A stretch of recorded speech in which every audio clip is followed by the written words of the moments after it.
This is the Ford Theater, an hour of radio drama. Today's play, Ellery Queen's The Adventure of the Bad Boy.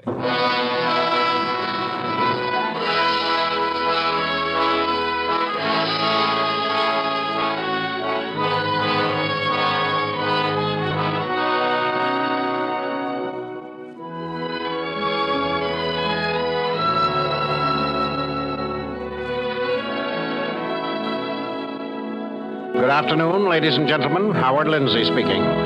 Welcome to the Ford Theater, which begins today its second calendar year. During 1948, if you care to join us here each Sunday afternoon, you will encounter at this hour just about every sort of dramatic entertainment possible to radio. In the Ford Theater, the play's the thing. And in choosing plays, the management aims at quality, contrast, and variety. Last week, an original radio comedy. Next week, a great motion picture adapted for radio. And this week, mystery. This week, the Ford Theater presents The Adventure of the Bad Boy by Ellery Queen.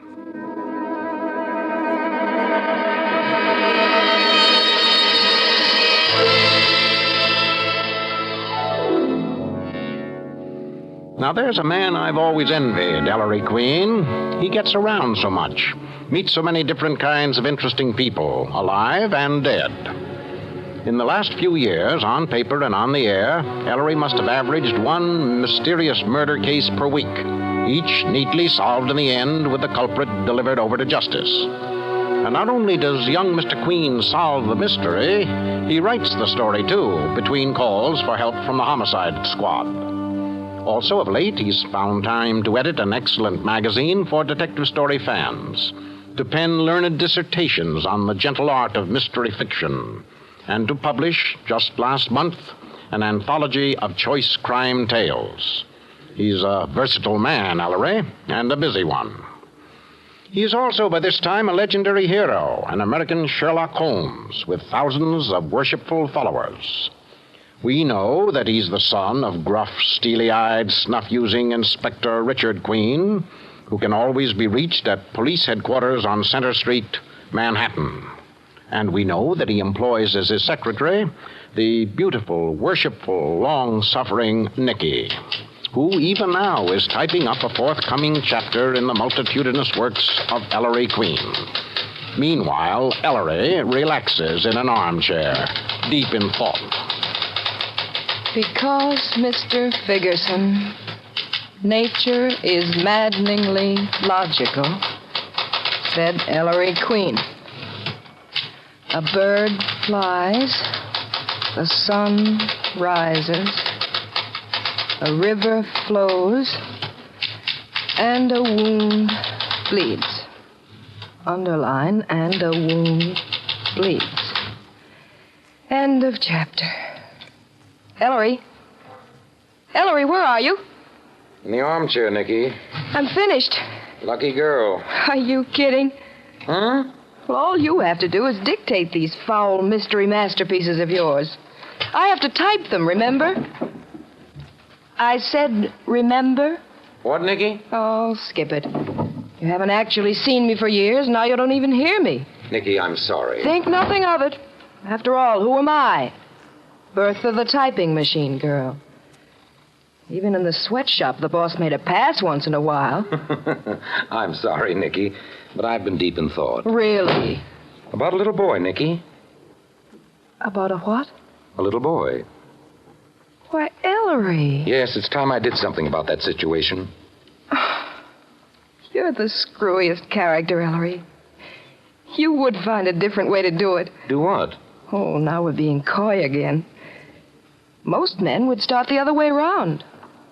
With the little boy's mother. A very nice woman, I'm told. Why, thank you. Coming from you, Ellery, that's a lavish compliment.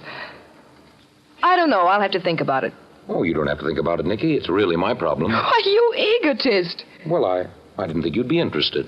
Ellery, why do you think I've held on to this thankless, frustrating job all these years? Interested? The first thing we'll have to do is tell your father. Dad? Oh, no, Nikki, not quite yet. Not yet? Why keep it a secret from the inspector? Because I'm not familiar with all the facts, Nikki. Facts? Yes, it might not even be a matter for the police at all. Police? Yes, I'll know more about it as soon as Dr. Melton gets here, which, incidentally, ought to be any minute now. But Ellery, Nikki, would you clear away all this truck? Of course, if you want to sit down on it, I'll be very glad to have you make notes. Ellery Queen. Exactly what little boy were you talking about? Bobby Hayes. Bobby Hayes, And the nice woman? Bobby's mother, of course. Frances Hayes. I see. You fiend! Why, Nikki, what's the matter? No, nothing. Nothing at all. No, don't you dare come near me. I don't seem to follow this at all. Oh, of course. You don't know a thing about this case, do you? And here I've been talking as if you knew all about it. Yes. Ha, ha, ha. Well, you just sit right down here by the fire, and I'll tell you the whole story. That is, if you'd like to hear it, Nikki. Oh, I'm simply fascinated. Well, to begin with, I first got to know about it when Dr. Melton phoned me. And he got the story from the principals. His landlady, Sarah Brink, a spinster, who owns a small apartment house in Greenwich Village. And Sarah Brink's unfortunate sister, Frances Hayes. Mrs. Hayes and her little boy, Bobby, who's 8, live with Sarah Brink. I think it was 4 nights ago that it began.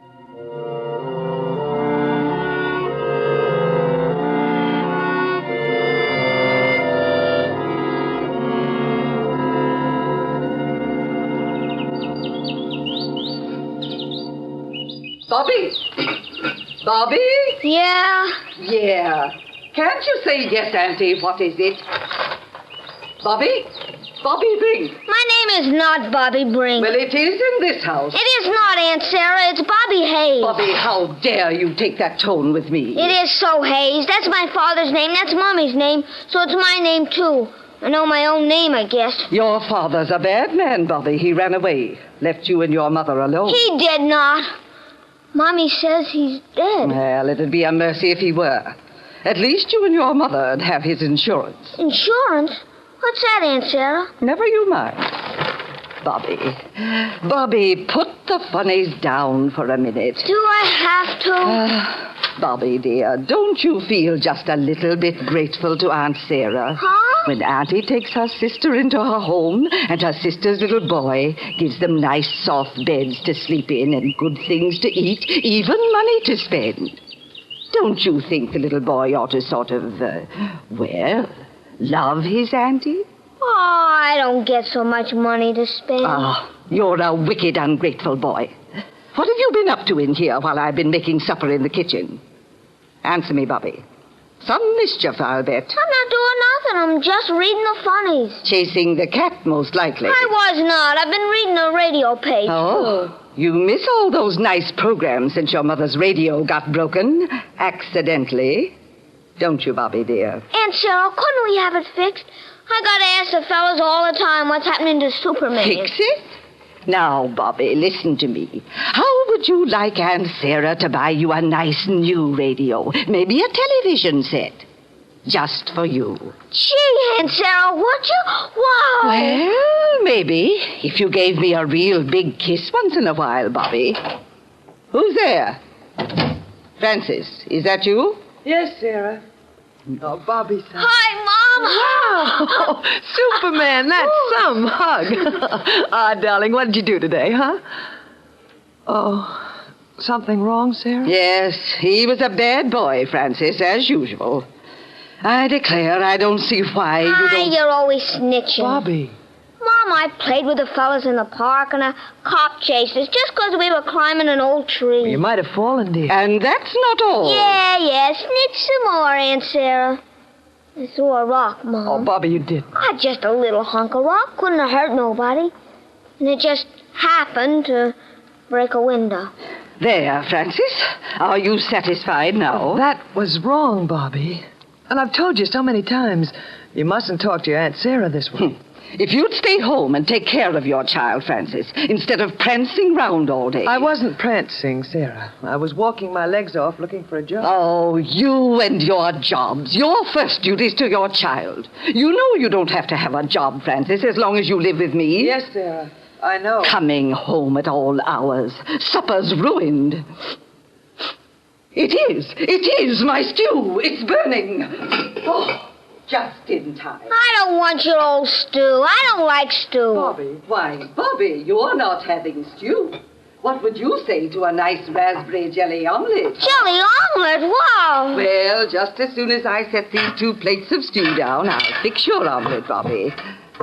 Francis, hurry, will you? For pity's sake, Bobby, now you stop playing with that canary's cage. Oh, Bobby, didn't hear what Aunt Sarah said. Now stop it. Oh, okay, Mom. And can I have prune juice too, Aunt Sarah, huh? Why, certainly you may, Bobby, dear.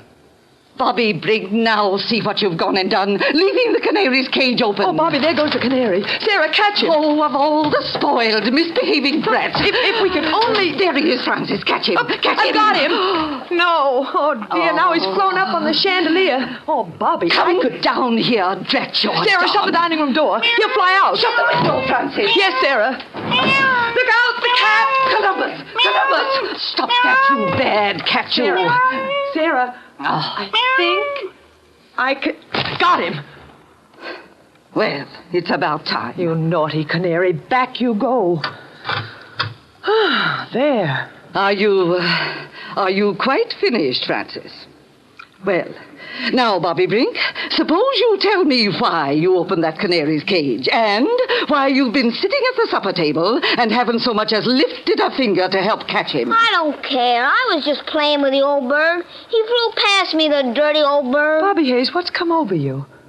Bobby, come here. What? Son, you've always been so kind to Aunt Sarah's pets. But now you chase Columbus, torment the canary, go fishing in the goldfish bowl. Do you like tormenting animals and birds and fish? Oh, Mom, I didn't hurt him. Well, I suppose that lets him off. Kindness, reasonableness. Trouble is, Francis, you don't discipline him. If he were mine, But he I'd... isn't, Sarah. Son, we'll talk about this after supper. Yes, ma'am.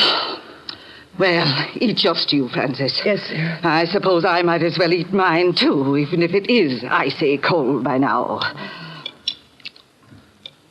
Well, what's the matter, Francis? Isn't my stew good enough for you?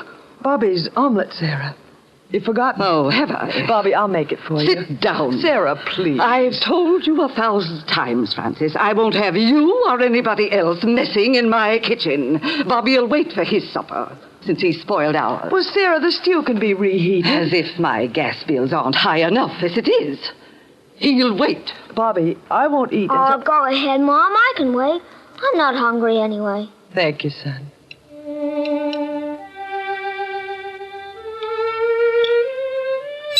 Every time we sit down to eat, that awful fiddling starts. I declare that foreigner does it on purpose just to annoy me. That's only Mr. Weber downstairs, Aunt Sarah.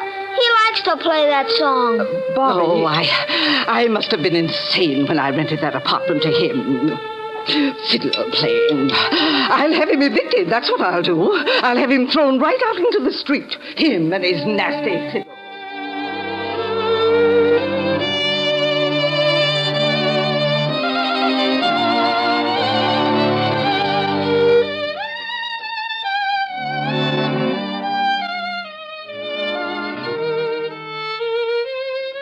Well, don't stop there, Ellery. What happened then? Then, Nikki, they finished their supper. Sarah Brink made Bobby a jelly omelet, which he devoured with great relish, while his mother began to clear the table.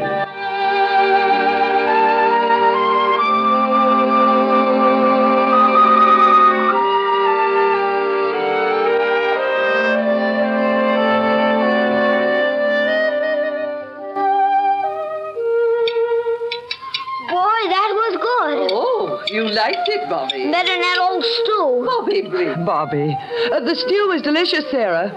Bobby, you may leave the table. But, Mommy, why can't I have a piece of apple pie? I'm especially hungry for a piece of apple pie. I've already told you, Bobby, if your mother won't punish you, I will. You're just mean. Oh, I am I? Bobby, please, I told you to leave the table. Oh, okay. Mom, may I go downstairs and see Mr. Gordini? I promise. You certainly may not. Sarah, aren't you forgetting that I'm Bobby's mother? I've told you and told you, Francis. Letting a young child spend all of his time with that worthless, greasy actor. He's as nice as anyone you know, Sarah. Bobby, you may visit Mr. Gordini for a half an hour, then come upstairs to bed. Gee, thanks, Mom. Bobby, wait. Bobby, I forbid you. I forbid you. Do you understand? You are not to go downstairs. And Francis, just as long as you live in my home on my money, you'll do as I say. Is that clear? I can't stand this anymore. Always throwing up to me how dependent I am on your charity. Trying to run my life, my child's. Because we have no other place to live. So I'm going to leave. I'd rather starve. Oh, stop that silly crying, Francis. If you'd listened to me, you wouldn't have been deserted by that no-good husband of yours and left penniless to support a child. I was good enough to take you in, and I'm good enough to dictate what's best for you. No, I'll take Bobby and get out of here. Well, if you want to live in the street, I suppose you're of age, but you're supposed to love this child. What are you going to feed him on? Kisses? Mom? I don't want to see Mr. Gordini. It's okay. I'll go right to bed, Mommy. It's all right, Bobby. You may go downstairs. Please, Bobby. Go on now, dear. No. He's staying here. Bobby Brink, if you set foot outside this apartment, Oh, Sarah. Oh, why, Francis, I feel so funny. Sarah, what's the matter? Mommy, Aunt Sarah fell down. Sarah! My throat, stomach, on fire. Can't breathe. Bobby, run downstairs for Dr. Melton. Quick!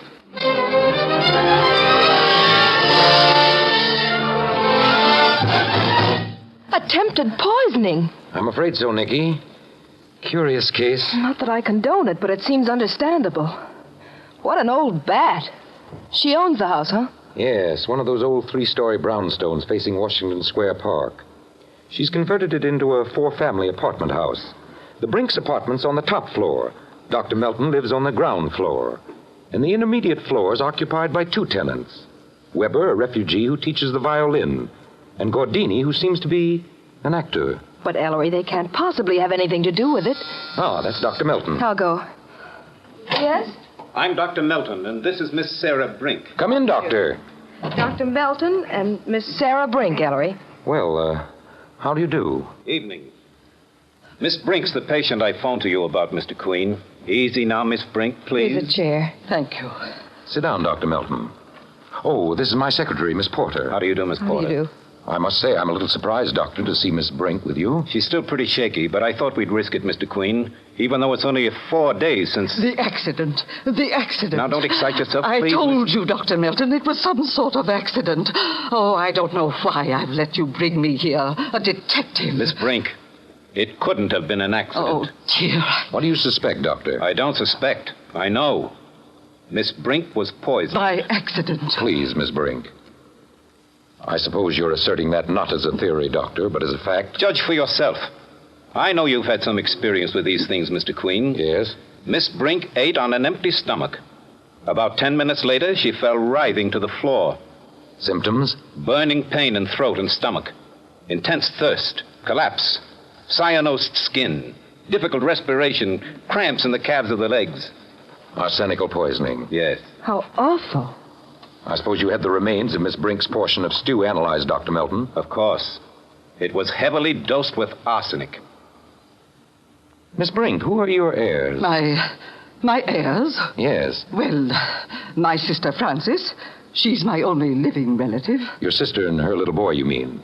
He's your nephew, isn't he, Miss Brink? Yes. Comfortably fixed, are you? Well, I own my own house, have a few $1,000s. Any domestic help? I do my own housework and cooking. Can't afford servants. I see. Dr. Melton. Yes, Mr. Queen? I believe you said Mrs. Hayes, Miss Brink's sister, ate stew that evening and showed no ill effects. None at all. Well, obviously, then. Only the stew on your plate, Miss Brink, was poisoned. Was your sister in the kitchen at any time during the preparation or cooking of the stew? Why, Frances was away all day. She didn't get back till a few minutes before I fetched the 2 plates of stew from the kitchen and set them on the dining room table. Was your nephew in the kitchen while you were cooking? Bobby? Yes. Oh, no, not at any time. And after you set the plates down on the dining room table, Miss Brink, did your sister have an opportunity to drop arsenic into your plate? I tell you it was an accident. Did she? No. Just as I set the plates down, Bobby let the canary escape, and Frances and I began to chase it. I know that, Miss Brink. I just wanted to be sure. By the way, what was your nephew doing while you and Mrs. Hayes were chasing the canary? Bobby? Bobby was seated at the table. Alone and unobserved. No, I mean, yes, he was, but... Miss Brink, please. That's horrid, Ellery. Facts very often are, Nikki. Dr. Milton, take me home. Miss Brink, you can't let this drop. I won't have another word said about the entire matter, understand? You may have no choice, Miss Brink. This is attempted murder. It's not. Anyway, if you interfere, Mr. Queen, I'll deny everything. Yes, and you needn't try to send me a bill. I won't pay it. Brr. Well, Mr. Queen, I didn't realize who was involved. I think you ought to know, though, that she's concealing her real financial status. She owns half a dozen buildings in Greenwich Village, and she's one of the wealthiest women in the neighborhood. I'm sure of that, Dr. Melton. Well, I'd better get her back home. She's still pretty weak, you know, and at her age, it was a narrow escape. I'm sorry. It's all right, Doctor. Goodbye. Goodbye. Goodbye. Ellery, isn't there something you can do? If she denies the story and refuses to press charges, Nikki, I'm afraid not. But I just can't believe it. It's frightening. An 8-year-old boy, Ellery. Yes. Apparently, the boy released the canary deliberately to lure his mother and aunt away from the table so that he could poison his aunt's stew unobserved. I don't care how much of an old witch Sarah Brink is. To do a thing like that, a boy of 8, he must be a fiend, Ellery. Psychopathic case. Well, something ought to be done about it. The woman's in danger. That's quite true, Nikki. Unsuccessful poisoners usually repeat.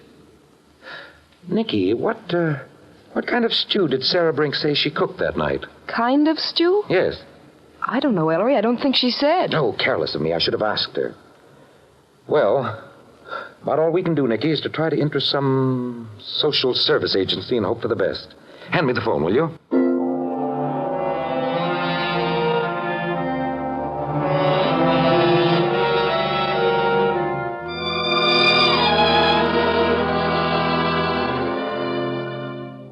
But it wasn't to be. Everything was closed for the New Year's weekend. And then, it was just yesterday afternoon. Ellery Queen's residence? Naturally. Hello, Nikki. Oh, Inspector Queen. Nikki, put Ellery on. Right. Ellery, Yes? your father. Oh. Yes, Dad. Son, you'd never forgive me if I didn't let you in on this. In on what, Dad? Cockeyedest case I ever saw. Can you get down here in 15 minutes? I'll try and hold him. Hold him? Hold whom? Witnesses to the crime. About 3 dozen of them. 3 dozen what? Fact. If you don't hurry, there'll probably be 300 of them. Dad, I don't see what... 36B Washington Square North. Make it snappy, Ellery. 36B Washington Square North. What are you mumbling about, Ellery? What did the inspector want? Nikki, that's the address of Dr. Melton's poison case. Sarah Brink? Yes, and Dad says there's been another crime. Come on.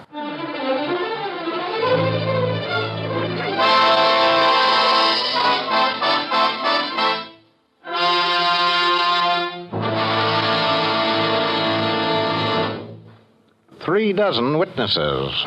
And Inspector Queen, usually the coolest cop between the Battery and the Bronx, is in a state of considerable excitement. We'll meet the witnesses and Queen the Elder in Act 2, along with Sergeant Veely and a quorum of suspects.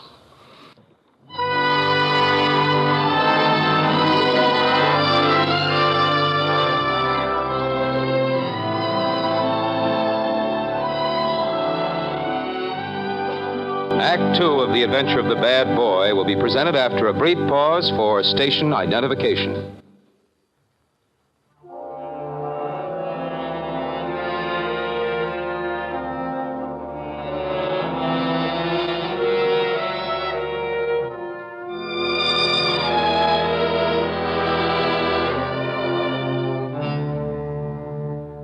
The Ford Theater, The Adventure of the Bad Boy, Act 2. Our intermission turned out to be just long enough for Ellery Queen and Nikki to hail a cab, hop into same, and head for 36B Washington Square North, the scene of the crime. We picked them up as they swing around the lower 5th Avenue corner of Washington Square.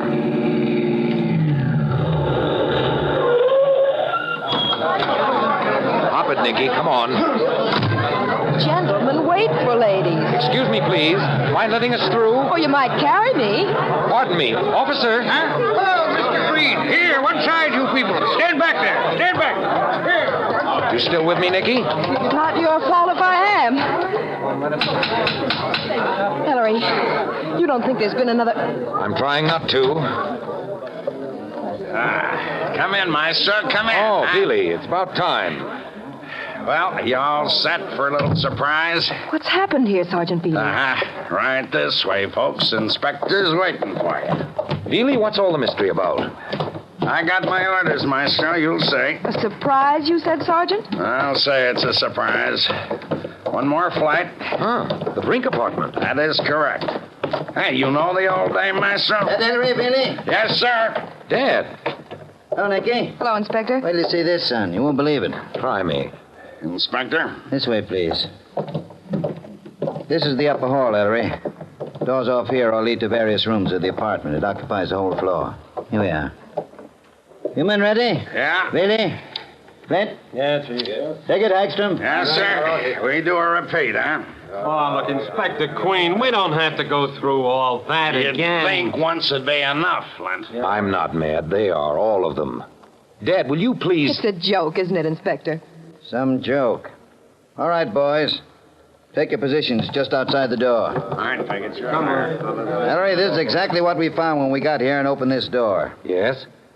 Open it, Bailey. All right, remember, fellas, this is all for dear old NYU. 2-14-89, hep.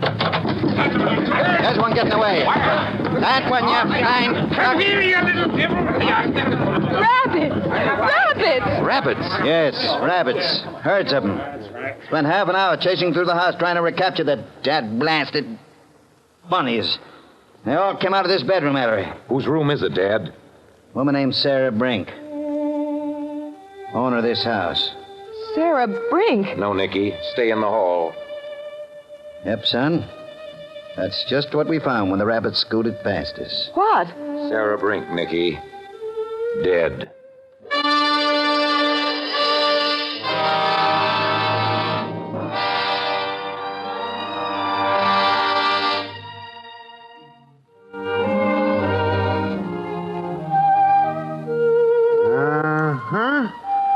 Yeah.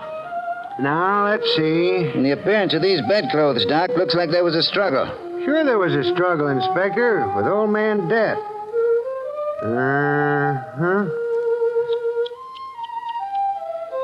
Yeah, you'd struggle, too, if you'd died of what she did. Now, let's see. Well, what was it, you cadaver mechanic? No, Dick, your blood pressure. Say, this is a fine time for a fiddle to be scratching. Yeah, who's that? Some fiddle teacher that lives downstairs named Weber. Well, Prouty? Oh, it's no use, Inspector.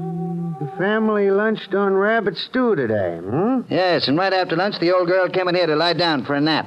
Had some victuals in her stomach, I'll bet, before she ate that stew. Otherwise, she'd have passed out at table. Well, gentlemen, it's arsenical poisoning. Ah. Well, if it ain't the maestro.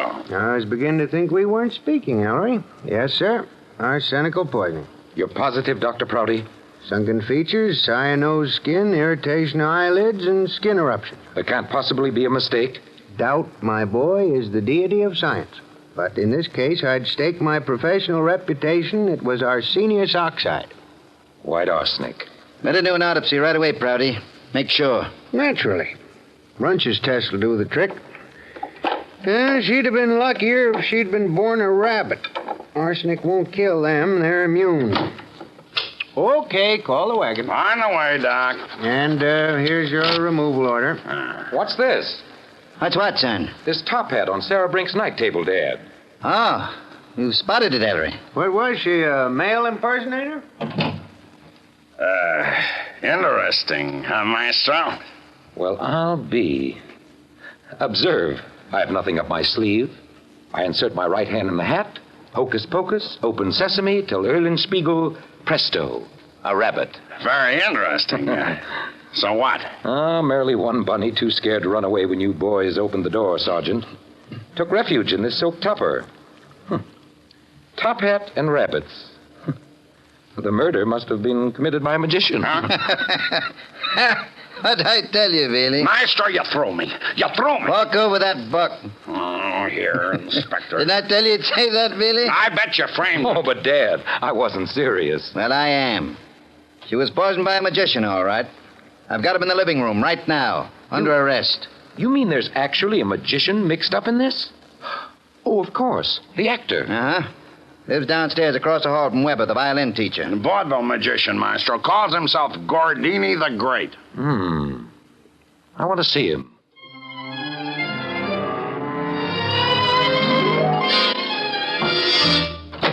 Flint, Yeah, Inspector? Gordini been acting up? Gentle as a rabbit. I don't mean to tell you how to run your business, Inspector, but believe me, I didn't poison Sarah Brink. I know, Gordini. You're just a victim of a plot. This is my son, Ellery. He wants to talk to you. Mr. Gordini, I'm very much interested in Sarah Brink's death. I'm told you were home today in your apartment around noon when she was poisoned. That's right, Mr. Queen. I'm temporarily at liberty. You could have used your time to better advantage, man. Just a moment, Sergeant. I'm told, too, Mr. Gordini, that the fire escape makes it possible for you to have been just outside Sarah Brink's kitchen window while the 2 plates of rabbit stew, which Miss Brink and her sister Mrs. Hayes ate for lunch today, stood on the serving cabinet near the kitchen window. Yes, Mr. Queen, but the kitchen window has an iron grill which can only be opened from inside. All the windows at the back of this house have. How am I supposed to have got past those bars? With this thingamajig, Gordini. Where'd you get my lazy tongues? Is that a lazy tongues? And what are they, Inspector? It's like a pair of scissors, Veely. Opens and shoots out in crisscrossing slats. Like this. Hey, you missed my schnoz by half an inch. Well, I missed, didn't I? Be careful. You got the idea, Ellery? Yes. This is part of Gordini's magic equipment. Comes from his stuff downstairs. Gordini, you stood on the fire escape outside the Brink kitchen window and dropped arsenic into Sarah's plate of stew from the end of these tongs through the grill. What can I do but deny it? It's not true. And the top hat. It has pockets inside, Gordini. A regular magician's hat. You admit it's yours? Of course it's mine. If you're innocent, how did it get into the Brink woman's bedroom? I don't know. Dad, Hold it, may I- son. Gordini, I've had you checked this afternoon. Your real handle's Gordon, Algernon Gordon. And you were a chemist before you became a stage magician. Then you'd know all about arsenic. Wouldn't you, Mr. Gordon Gordini? I see I'm to be convicted on coincidence. It's no coincidence that you've been quarreling with the murdered woman, Gordini. The whole neighborhood knows about it. Quarreling about what? Well, it seems the old lady told him to keep away from her sister Frances and the kid Bobby. Oh, well, that's pretty circumstantial, Dad. Is it? Then bat this around, Ellery. I've got a witness who lives in a McDougal Alley house opposite the back windows here. My witness says she saw Gordini standing on the fire escape outside Sarah Brink's kitchen window at just about the time that rabbit stew must have been poisoned. Is that true, Gordini? Yes, Mr. Queen, I was there, but I was, well, snooping. Why? I'd rather not say. Pretty lame, Gordini. That's the best you can do. Dad, there's one fact you've overlooked that punches a pretty big hole in your Gordini theory. What's that, son? Frances Hayes had stew for lunch today, too, didn't she? Yes? She wasn't poisoned, was she? No? But both plates of stew, you say, the one which Sarah ate and the one which Frances ate, were on a serving cabinet near the kitchen window, accessible to Gordini on the fire escape through the lazy tongs. How could Gordini have known which plate was Sarah's? Yes, how could I have known? Maestro's got something there, Inspector. Yeah. As for Gordini's top hat being in Sarah's bedroom, Bobby Hayes told me he brought it there this morning. Yes, I'd forgotten that. That's quite possible. Bobby often plays with my paraphernalia. Furthermore, the rabbits aren't Gordini's. They were Sarah Brink's. She sometimes fed them in her room. I think that pretty well explodes the circumstantial case against Gordini. Thank you, Mr. Queen. But I'm not through with you, Gordini. What's that? You're obviously concealing something. What is it? I don't know what you mean. Gordini, I think you know who poisoned Sarah Brink. Do you? You do, don't you? No talkie. See if you can make Gordini change his mind, Dad. Where are you going? Oh, to snoop around.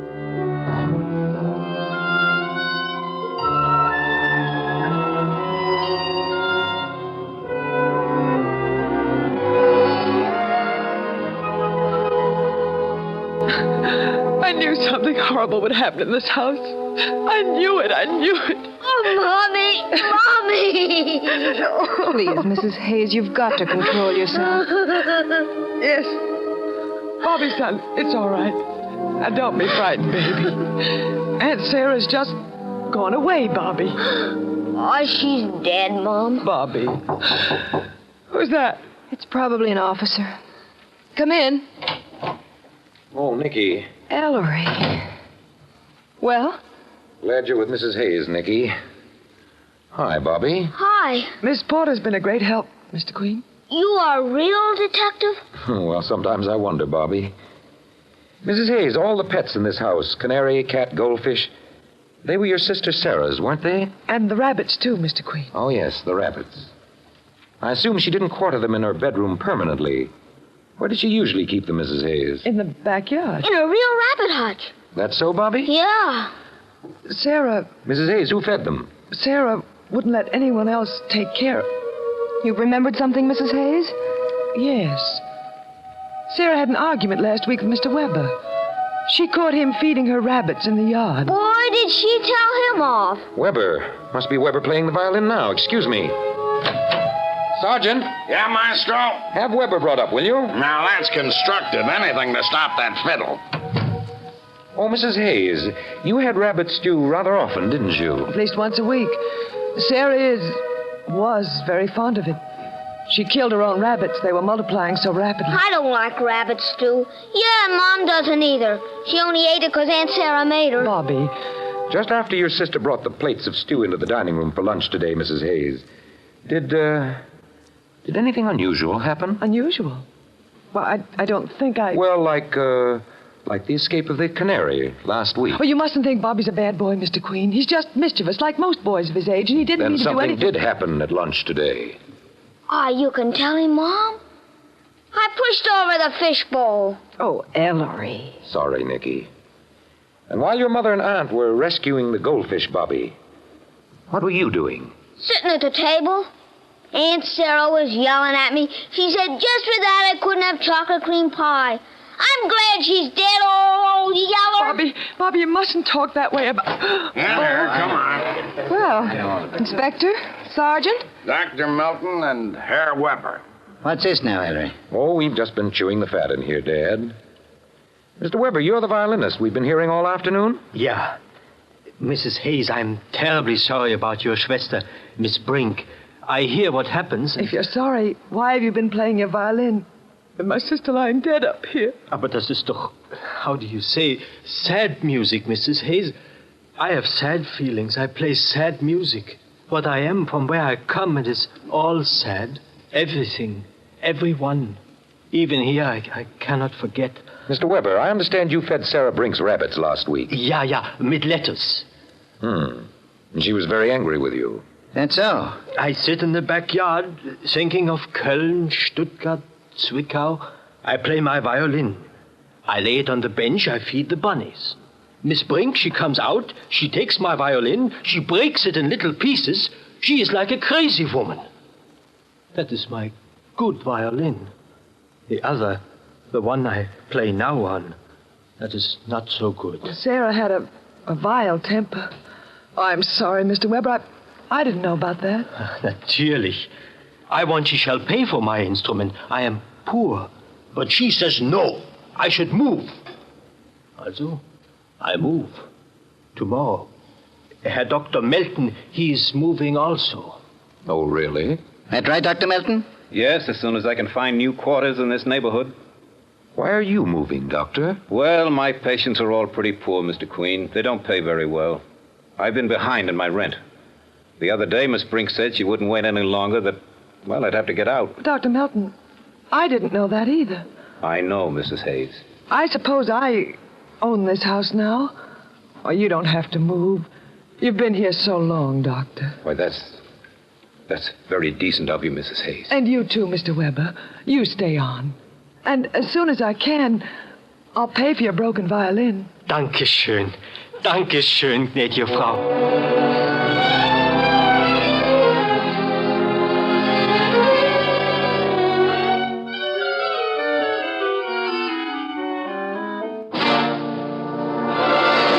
Blast it.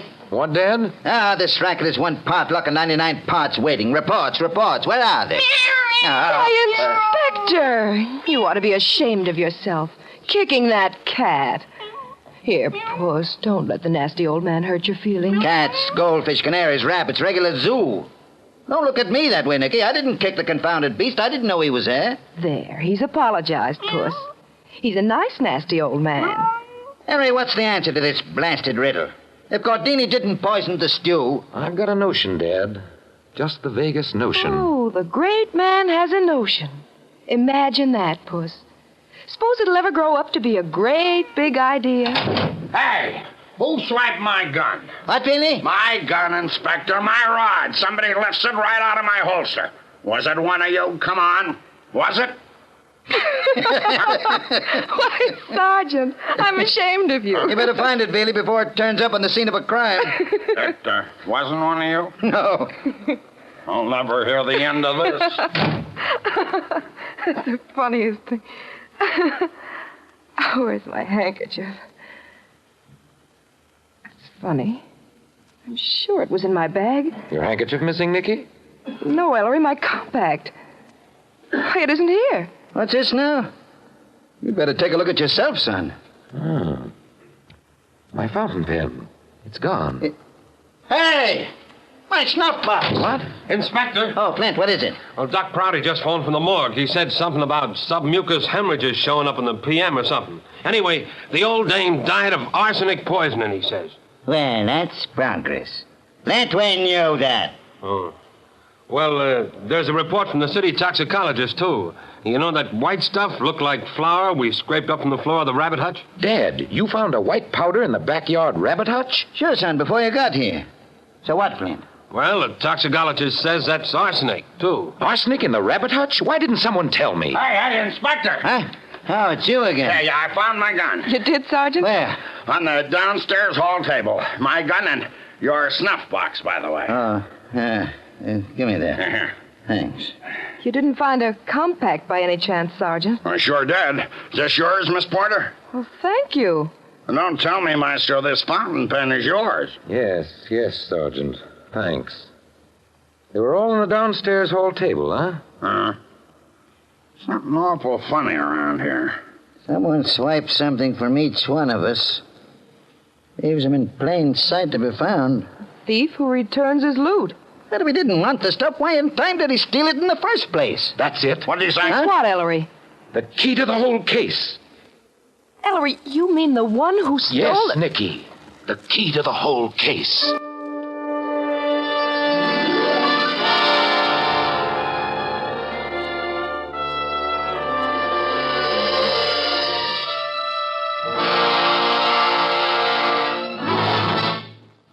The key to the whole case. Somewhere around this point, I believe, it used to be novelist Queen's practice to challenge the reader to name the culprit with all the pertinent facts at his disposal. My guess always goes wrong. And in this case, I suspect so is yours. Act 3 will, shall we say, let the cat out of the bag, or the rabbit out of the hat. And so you might just as well give up, stop guessing, and relax.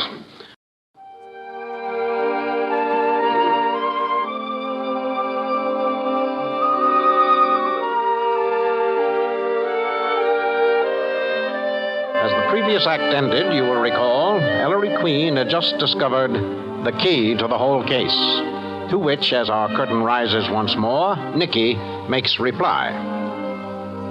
You know, Ellery, you're the most exasperating man alive.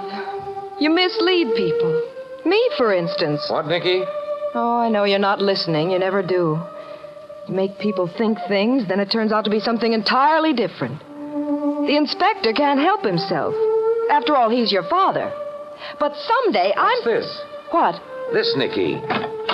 Oh, why do I always fall for it? An old closet. Key to the whole case. What key? No answer. The great man wraps himself in mystery. Hush, hush, top secret. Ellery, will you come out of that closet and listen? You come into this closet and listen. Huh? Hear it, Nikki? It sounds hollow. Something funny about that wall. And this is Bobby's bedroom. Look. A sliding panel. Sort of medieval, isn't it, Ellery? No, Nikki. Simply 8-year-old boy. Bobby's sawn through the back wall of his closet. Let's see what's behind this panel. Secret passages yet. Here, give me that flash, Nikki. Flight of wooden stairs going Let's see where up. it goes. Ellery, you wretch, you've got the flash. Here, Nikki. Watch your step. Ellery, doesn't that violin of Weber's sound louder? Uh-huh. This passage apparently acts as an amplifier. Wonder where it leads. A door.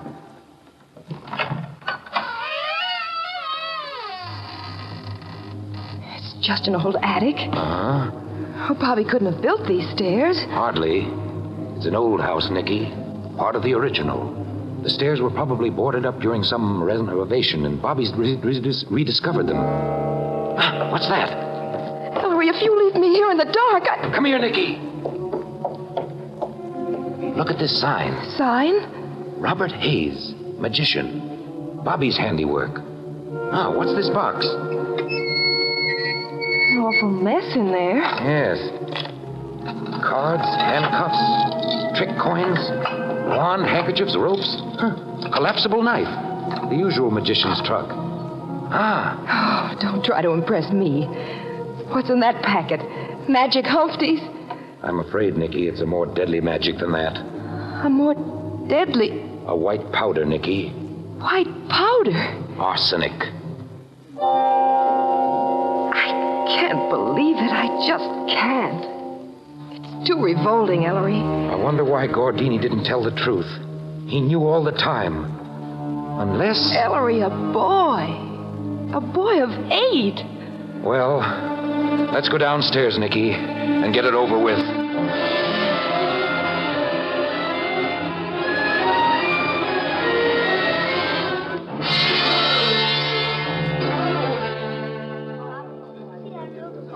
But how can you know? I've seen everything you have. I've got all the facts. They don't add up to a thing. Bad mathematics, Dad.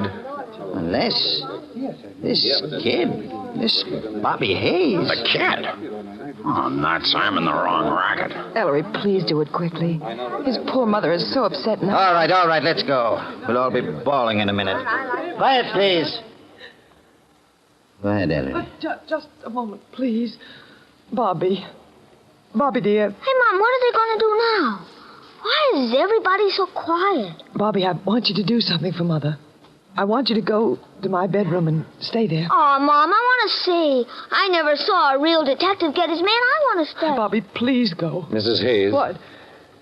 Mrs. Hayes, I'd prefer Bobby to remain here. Remain here. Queen, why don't you let the boy go? This is no place for a child 8 years old. And suppose you tell us, Mr. Gordini, who poisoned Sarah Brink. Tell us, and I'll send Bobby away. No. I don't want to go away. Why won't you tell us, Mr. Gordini? Because I've got no proof. You wouldn't believe me. I see. Gordini, when you were on the fire escape, you were looking for proof, weren't you? Yes. Bobby, you and Mr. Gordini are great pals, I take it. Bobby, be quiet. Oh, Mom. Sure, Mr. Queen, we're just like that. And Bobby's at the age, Gordini, when he's most susceptible to the fascinations of secret passages, sliding panels, and magic. Right, Gordini? You've been teaching Bobby magic, haven't you? You ought to see all the tricks Mr. Gordini showed me. Bobby, don't say anything. And when Mr. Gordini showed you all these marvelous magic tricks, Bobby, just what did he tell you? That I had to practice all the time. Practicing is the way you get to be a great magician. And Sergeant Feely's revolver, Bobby, my fountain pen, Inspector Queen's snuff box, and Miss Porter's compact. When you took them from us under our noses, Bobby, you were simply practicing, weren't you? Oh, no. What's this? Bobby stole things.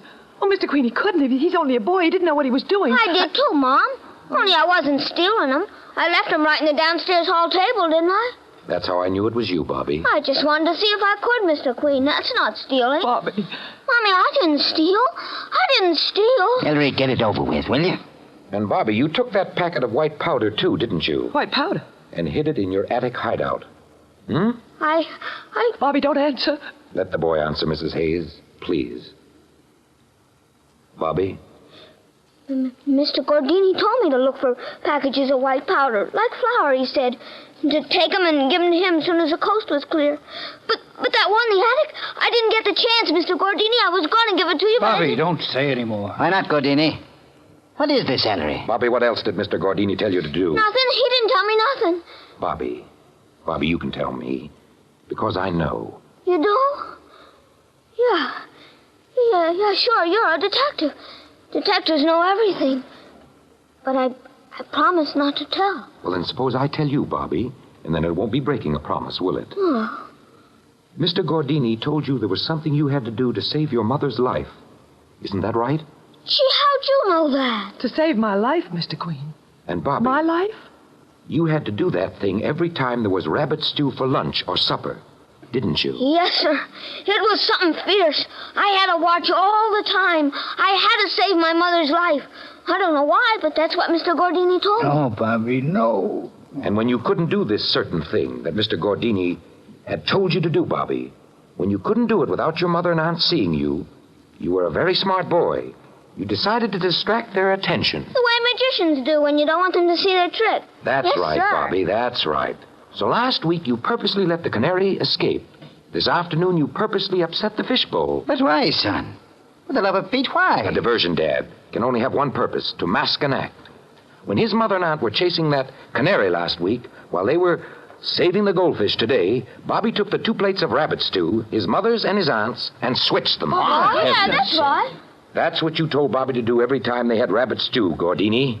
To switch the 2 women's plates. Because you knew, Gordini, you knew the secret of those rabbits. What secret, Ellery? What are you talking about, Maestro? Bobby, will you leave the room now, please? Yes, sir. I don't understand either, Ellery. Dr. Prouty said today that rabbits are immune to arsenic. So if you fed rabbits lettuce or carrots which had been dosed with the poison, it wouldn't hurt them a bit. But their flesh would become permeated with it. Then, if you made a rabbit stew, you'd be arsenically poisoned. Dad, you found arsenic in the rabbit hutch. That proved the animals were being fed the poison while they were still alive. Then they were slaughtered and cooked into a stew. And yet, only one portion of the stew was poisoned. How is that possible? Who could have controlled the preparation of the stew so rigidly that one portion was cooked with poisoned rabbit and the other with unpoisoned rabbit?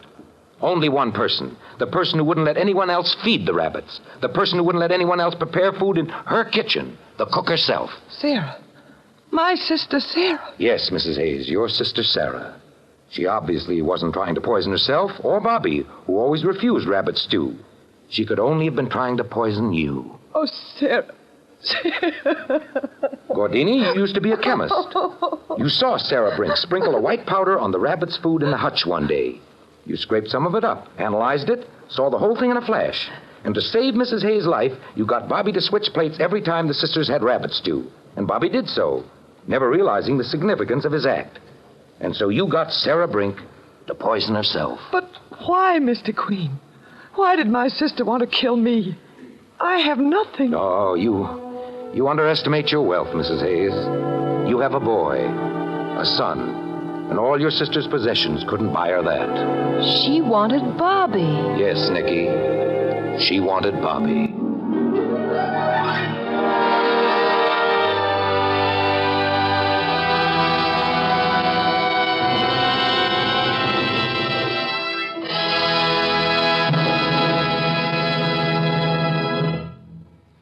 I'm sure that all of you are as happy as I am to learn that Bobby was not the culprit.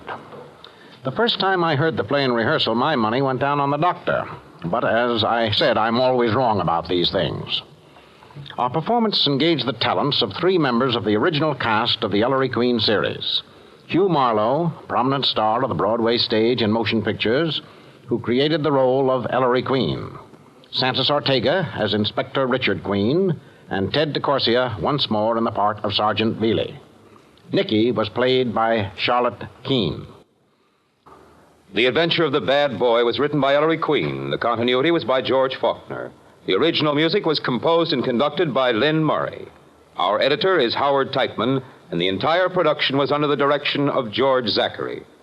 The other players heard in today's broadcast were Brad Barker, Harold Durenforth, Sarah Fussell, John Gibson, Averill Harris, Jane Houston, Ann Seymour, Walter Vaughn, and Guy Wallace.